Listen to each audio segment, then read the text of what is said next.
In this video, I'm gonna show you the exercises and the methods that's gonna allow you to be able to perform a pull-up and increase your pull-up count from 0 to 10 and beyond. So let's get started. Before we're gonna go over the exercises and the methods, let's talk first about what muscles are involved when we are doing a pull-up.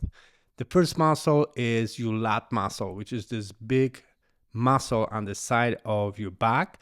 And this is the muscle that is primarily responsible for doing most of the pulling motion. Then we have the bicep, which help you to bend your elbow when you're doing the pull-up. Then we have rhomboid muscles, which are those muscles between your shoulder blades, and those muscles allows you to keep your shoulder blades tight and stable. Trap muscles, specifically the middle and the lower part of your trap, which helps you with shoulder stability. And the last one is the brachialis and brachioradialis, which are the smaller arm muscles that assist the bicep when we're doing the pull-up. Then we have the secondary muscles that also assist with the pull-up, which are core muscles, specifically your rectus abdominal muscles or your six-pack and your obliques. Strong core muscles helps you to keep your core tight when you're doing the pull-up and prevents you from swinging your body when you're doing the pull-up. Then forearms and grip strength muscles that are also very important when we're doing the pull-up. That's going to allow you to hold your body weight. Real delts, which assist with the shoulder stability. And then we have teres major and minor. Those are the smaller muscles around your shoulder blades that helps to rotate and move your arm. In short, your back, arm, core, and grip muscles, all those muscles work together to perform the pull-up. Now let's talk about the exercises that can help you to perform at least one pull-up or increase your pull-up count if you already are able to do a pull-up. And they are not necessarily in the order of importance, but for me, number one is assisted pull-ups. You can do them on the machine or using bands. If you're doing them on the machine, the way you can progress on them is by lowering the weight, so you actually have less help from the machine, or do more repetitions. With the band, you can lower the resistance on the band. You can start first with a band that gives you a lot of help, has more resistance, and then gradually over time lower the resistance on the band.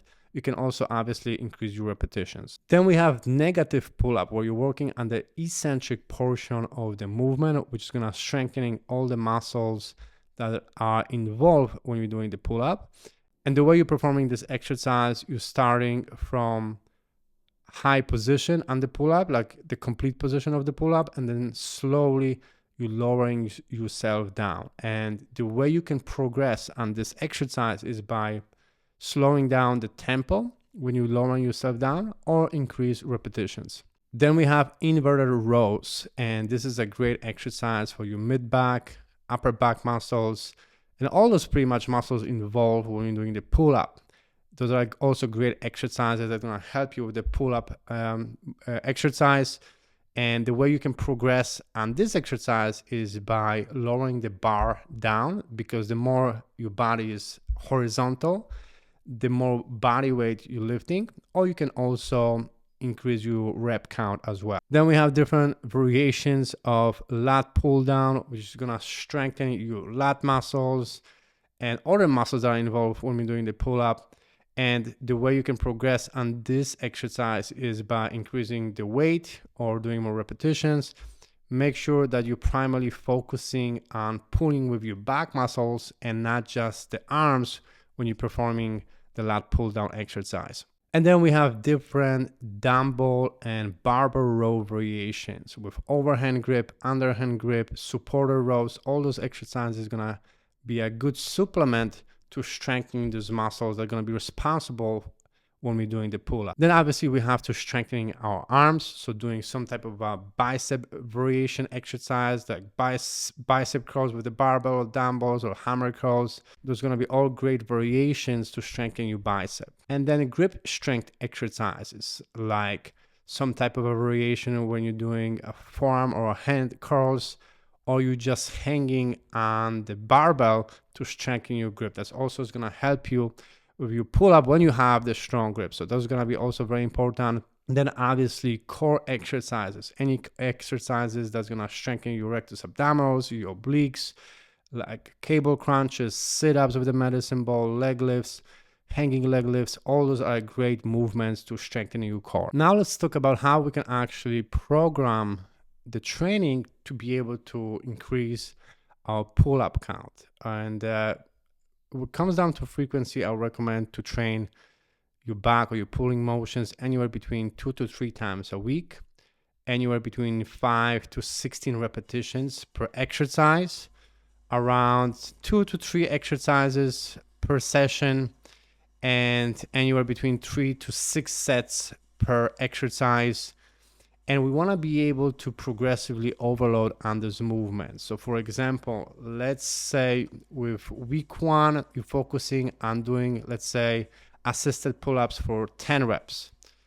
Next week, you're trying to do maybe increase the reps. Maybe next week you're doing 12 reps, week 3, 14 reps, week 4, 16 reps, so on and so forth. You can also increase the resistance or the weight. Let's say you were doing a lat pull down with 100 pounds on week 1, week 2, you're doing 110 pounds, week 3, 130 pounds, so on and so forth. So over time, you want to be able to either increase the reps or doing more weight or lower the resistance on the assisted exercises. And then maybe after 4 to 6 weeks, you're doing a little bit about a deload, or 1 week where you just cutting down your intensity and volume by around 50 to 60, 70% to let your body recover. And then you're starting a new program where you may be changing the exercise variations. So that's gonna help you to strengthening and improve your pull-up. Now, another thing that's gonna help you also improve your pull-up is losing your body fat. If you have high body fat, then obviously you're gonna be pulling more body weight. So losing weight that's gonna also be beneficial or improve your pull-up count. So I hope that was helpful. Thank you for watching. Please let me know if you have any questions regarding the exercises or methodologies of training. I'll be happy to help you, and I'll see you on the next video.